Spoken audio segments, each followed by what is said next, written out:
The Daily Mirror is carrying a piece today that features 4 women who all have a story to tell about how they donated their own body parts to help improve someone else's life. From bone marrow, eggs and breast milk to blood from the umbilical cord, they all gave something that helped out another human in some way. So would any of us be willing to donate after death or even in life? And what do we make of the current donor scheme? Should it be, as was suggested some time ago, something that people have to opt out of rather than opt into? No, absolutely not.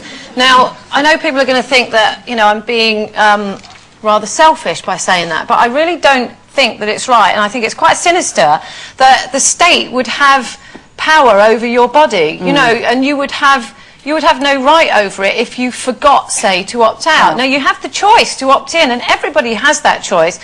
A lot of people are quite lazy about it, I suppose, and there is not enough publicity out there to try and get people to do it.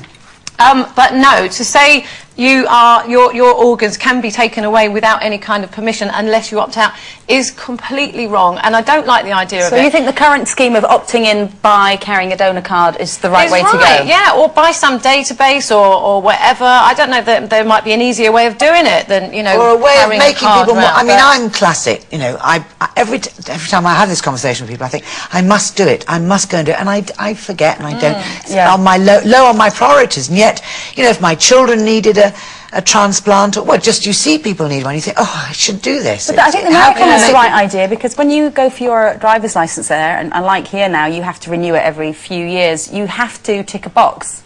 And that's on the record, that's in the database. You don't have to carry a card.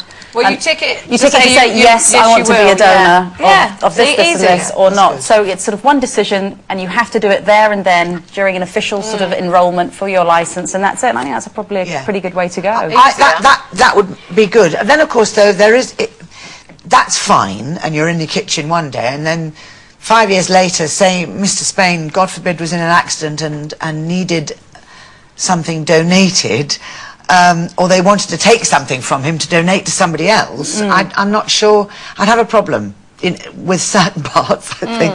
And then I'd want to know who's going to get it, frankly. You'd want to interview them, wouldn't you? Yes, if they couldn't use their knife and fork properly, I'm sorry.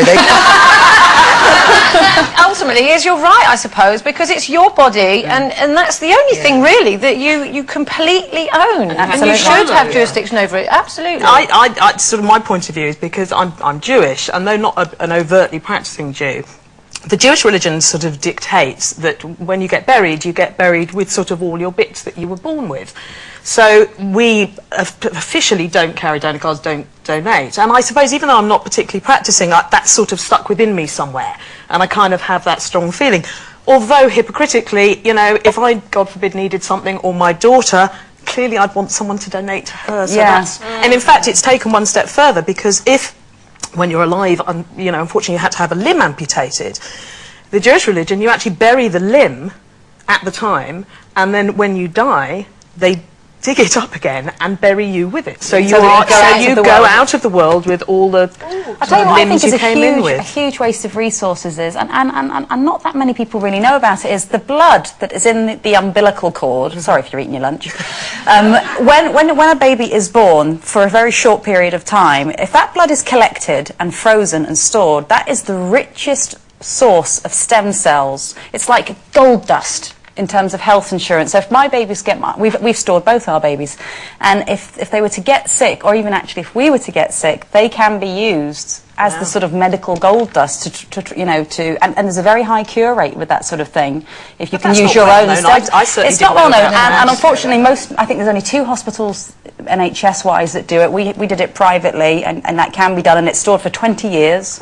But it's every day that's getting thrown away, and it's most amazing. I mean, I know we're opening a huge argument. You know, it's another discussion about stem cell research and all the rest of it. But in a way, if it could be manufactured, if donors, the donations could be manufactured, it gives us at least then a spiritualism about, you know, the human race. It is this is it. This is all we are actually given, isn't it? You know, and it should be very precious. I'm going to donate, but I'm going to donate my whole body to science. Do they want it? I don't think they will, but it might be interesting. But you know, maybe I could offer my liver up for as an example, so they could take it round schools and say, look, don't go there, kids. You know what I mean?